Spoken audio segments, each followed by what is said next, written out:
നമസ്കാരം. Good evening.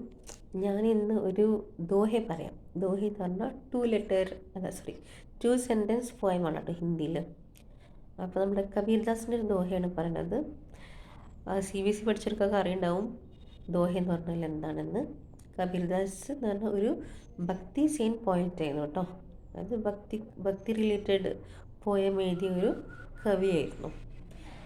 അപ്പം മൂപ്പരുടെ ദോഹ എന്താണെന്ന് വെച്ചാൽ हिंदी कल कल करे सो आज करे सो अब पल में प्रलय होएगी बहुरी करेगा कब. कल करे सो आज करे सो अब पल में प्रलय होएगी बहुरी करेगा कब.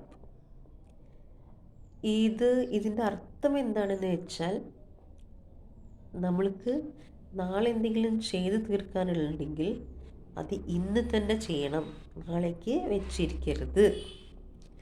ഇന്ന് എന്തെങ്കിലും ചെയ്യാനുണ്ടെങ്കിൽ അത് ഇപ്പോൾ ഈ നിമിഷം ചെയ്യണം, അതാലോചിച്ചിരിക്കരുത്.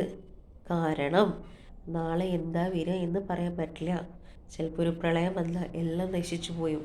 അപ്പോൾ ചെയ്യണമെന്ന് വിചാരിച്ച് ഒരു കാര്യം നമ്മളെ കൊണ്ട് ചെയ്യാൻ പറ്റില്ല. അതുകൊണ്ടാണ് അഥവാ നമുക്ക് ആർക്കെങ്കിലും നന്ദി പ്രകടിപ്പിക്കാനുണ്ടെങ്കിൽ, ക്ഷമ ചോദിക്കണമെന്നുണ്ടെങ്കിൽ, നമ്മുടെ ഇഷ്ടം പ്രകടിപ്പിക്കണമെന്നുണ്ടെങ്കിൽ, എന്തുണ്ടെങ്കിലും ഇന്ന് തന്നെ പോയി പറയുക. നാളെ നമ്മൾ ഉണ്ടോ എന്ന് നമുക്ക് തന്നെ അറിയില്ല. അപ്പോൾ ഇതാണ് ഈ ദോഹേൻ്റെ അർത്ഥം കേട്ടോ.